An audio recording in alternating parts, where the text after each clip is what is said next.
రేపు సాయంత్రం 4 గంటలకు తెలుగు రాష్ట్రాల సీఎంల భేటీ ప్రజాభవన్లో సమావేశం కానున్నారు చంద్రబాబు నాయుడు అలాగే రేవంత్ రెడ్డి. తొలిసారి విభజన అంశాలపై చర్చించనున్న ముఖ్యమంత్రులు ప్రధానంగా షెడ్యూల్ 9, 10లోని సంస్థల విభజనపై చర్చ జరగనుంది.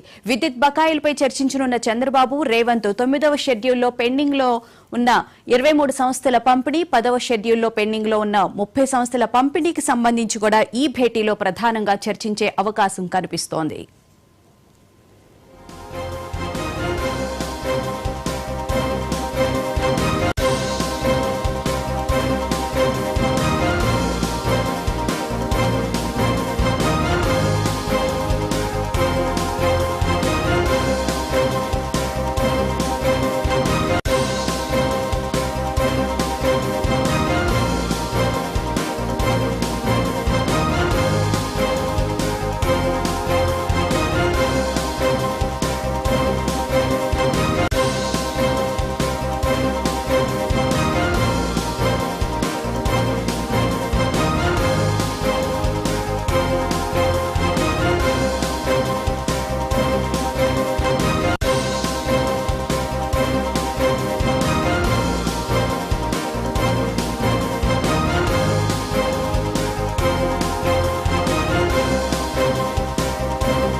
రెండు తెలుగు రాష్ట్రాల సీఎంల భేటీకి సంబంధించి మరిన్ని వివరాలను మా ప్రతినిధి సెక్రటేరియట్ నుంచి శ్రీకాంత్ లైవ్ లో అందిస్తారు. శ్రీకాంత్, చెప్పండి, ముఖ్యంగా 9, 10 షెడ్యూల్ అంశాల గురించే ఈ విభజన విషయానికి సంబంధించి చర్చ జరిగే అవకాశం కనిపిస్తోంది. డీటెయిల్స్ ఏంటి?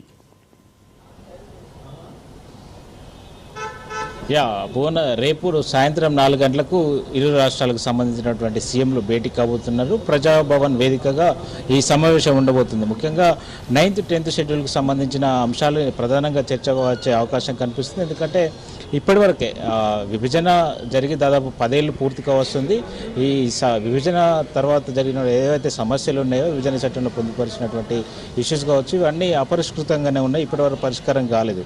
రేపు ఇరు రాష్ట్రాలకు సంబంధించి సీఎంలు మొదటిసారి ప్రజాభవన్లో భేటీ కాబోతున్నారు. చాలా అంశాలు పెండింగ్ ఇష్యూస్ ఒక కొలిక్కి వస్తాయనే ఆశాభావం అయితే నెలకొన్న పరిస్థితి కనిపిస్తుంది. రెండు ప్రభుత్వాలు వీటిపై ఈ చర్చలపై ఆసక్తిగా ఎదురుచూస్తున్నటువంటి పరిస్థితి అయితే కనిపిస్తుంది. అయితే రాష్ట్రం ఇటు తెలంగాణ వైపు నుంచి అయితే ఇప్పుడు గతంలో 9th, 10th షెడ్యూల్కు సంబంధించి కొన్ని సంస్థలు, ఇప్పుడు 9th షెడ్యూల్లో 91 సంస్థలు ఉన్నాయి. అందులో దాదాపు ఈ 9th షెడ్యూల్కి సంబంధించి షీలాబేడి కమిషన్ వేశారు. ఆ కమిటీ ఇప్పటికే చాలా వరకు ఏకాభిప్రాయం కుదిరింది. ఒక 23 సంస్థలకు సంబంధించిన వాటిపైనే చిక్కుముడి ఉన్నటువంటి పరిస్థితి ఉంది. ఇటు ఇరు రాష్ట్రాలు దీనిపై అంగీకారం తెరపడం లేదు. అయితే ఇటు 10th షెడ్యూల్కి సంబంధించినటువంటి 142 సంస్థలు తెలుగు అకాడమీ, తెలుగు యూనివర్సిటీ, అదేవిధంగా అంబేద్కర్ ఓపెన్ యూనివర్సిటీ సంస్థలు అంటే దాదాపు ఒక 30 సంస్థలకు సంబంధించిన ఆస్తులపై కూడా ఇరు రాష్ట్రాల ఏకాభిప్రాయం లేదు. అదేవిధంగా తెలంగాణకు సంబంధించిన ఏదైతే విద్యుత్ డిస్కంలకు సంబంధించిన బకాయిలు ఉన్నాయో, అయితే ఏపీ తెలంగాణ రాష్ట్రానికి 24,000 కోట్లు ఇవ్వాలని చెప్పి ఇటు తెలంగాణ రాష్ట్రం చెప్తూ వస్తుంది. తెలంగాణ మాకు 7,000 కోట్ల బాకీ ఉందని చెప్పి ఇటు ఏపీ చెప్తుంది. ఇటు ఈ విద్యుత్ సంబంధించిన బకాయిలపై కూడా ఇరు రాష్ట్రాల మధ్య ఆ వివాదం గత కొంతకాలం 10 ఏళ్ల పాటు కొనసాగుతూ వస్తుంది. అదేవిధంగా అయితే గతంలో ఇప్పటికే సీఎం రేవంత్ రెడ్డి మాత్రం విభజన సమస్యలు చట్టంలో పొందుపరిచిన ఈ అంశాలు ఏమన్నా వాటి సమస్యలు పరిష్కరించుకోవడానికి శిశబిషలు లేకుండా పరిష్కారానికి ముందుంటామని చెప్పి ఇప్పటికే సూచించిన నేపథ్యంలో దీనికి చొరవ చూపుతూ ఏపీ సీఎం చంద్రబాబు లేఖ రాశారు. దానికి ప్రతిలేఖ సీఎం రేవంత్ రెడ్డి రాశారు. ఈ ప్రజాభవన్లో దీనికి సంబంధించి చర్చ ఉండబోతుంది. ముఖ్యంగా ఇరు రాష్ట్రాలు ఇది జల వివాదంకు సంబంధించి కావచ్చు, అదేవిధంగా ముంపు గ్రామాలకు సంబంధించి కావచ్చు, ప్రధానంగా చర్చ జరిగే అవకాశం కనిపిస్తుంది. ఇప్పటికే ఆ రాష్ట్ర ప్రభుత్వం అందుకు తగ్గట్టు ప్రజాభవన్లో ఏర్పాట్లు కూడా చేసింది. అయితే ఇవాళ ఏపీ సీఎం చంద్రబాబు నాయుడు హైదరాబాద్కు చేరుకోబోతున్నారు. కొద్దిసేపట్లో రేపు ఈ భేటీ ఉండబోతుంది. ప్రధానంగా ఈ జల వివాదంకు సంబంధించిన కృష్ణా బేసిన్, గోదావరి బేసిన్కి సంబంధించిన వాటర్ అలొకేషన్ ఏందో దానిపై కూడా ప్రధానంగా చర్చ జరిగే అవకాశం ఉంది. ఎందుకంటే రేవంత్ రెడ్డి ప్రభుత్వం వచ్చిన కొద్ది రోజుల్లోనే కృష్ణా రివర్, కృష్ణా అలొకేషన్ వాటర్కు సంబంధించి అటు ట్రిబ్యునల్కి అప్పగించారు. దీనిలో అలసత్వం ప్రదర్శించారు, తెలంగాణ ప్రయోజనాలు తాకట్టు పెట్టారని చెప్పి ఇక్కడి అప్పట్లో బీఆర్ఎస్ ప్రభుత్వం ఉండేది, ఇప్పుడు ప్రతిపక్షంగా ఉంది. ఆ బీఆర్ఎస్ ప్రధాన ప్రతిపక్షమైన బీఆర్ఎస్ ప్రధాన ఆరోపణ చేసింది.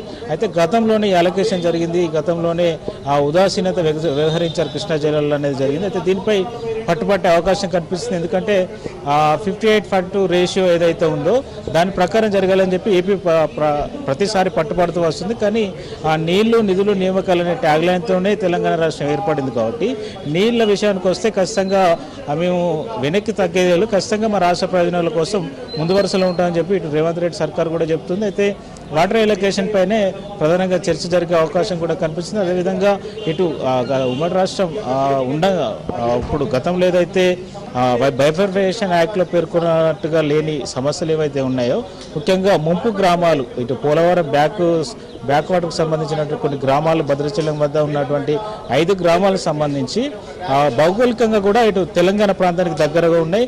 అయితే ఈ కనెక్టివిటీ అటు చెర్ల రహదారికి అటు కనెక్టివ్ ఉన్నటువంటి గ్రామాలు తెలంగాణలో కలపాలని చెప్పి అక్కడి గ్రామ పంచాయతీల సర్పంచ్ల గ్రామస్తులు లెటర్ రాసి అక్కడి ప్రభుత్వానికి రిక్వెస్ట్ లెటర్ పెట్టుకున్నారు. ఇక్కడ ప్రభుత్వాన్ని రిక్వెస్ట్ చేసి మమ్మల్ని తెలంగాణలో కలపండి అని చెప్పి ఏకగ్రీవ తీర్మానాలు చేసినటువంటి పరిస్థితి కనిపిస్తుంది. ఈ అంశాన్ని కూడా ఇరు రాష్ట్రాల ముఖ్యమంత్రులు చర్చించే అవకాశం కనిపిస్తుంది ప్రధానంగా. ఎందుకంటే చాలా అంశాలు కూడా పెండింగ్లు ఉన్నాయి. గతంలో సీఎం రేవంత్ రెడ్డి చొరవ చూపి ఏదైతే గత 10 ఏళ్లుగా పరిష్కారం కానీ ఢిల్లీలోని ఏపీ భవన్కు సంబంధించిన ఆస్తులు కావచ్చు పరిష్కారం చేసుకోవడం జరిగింది. ఇటు తెలంగాణ రాష్ట్రానికి 8 ఎకరాలు, అటు ఏపీకి 11 ఎకరాలుగా ఆ భూమి సంబంధించి భవన విభజన జరిగింది. అదేవిధంగా కొన్ని అంశాలు అయితే కొలిక్కి వచ్చిన పరిస్థితి కనిపించింది. కానీ ఇంకా చాలా వరకు ఇష్యూస్ అయితే పెండింగ్లో ఉన్నాయి. దీనికి సంబంధించి ఇటు దక్కన్ ఇన్ఫ్రా ల్యాండ్కు సంబంధించి కావచ్చు, ఫైనాన్స్ కార్పొరేషన్కు సంబంధించిన ల్యాండ్స్ కావచ్చు. ఎందుకంటే నానగ్రామ్ గూడలో దాదాపు ఫైనాన్స్ కార్పొరేషన్ సంబంధించి 4,000 కోట్ల విలువైన భూమి ఉంది.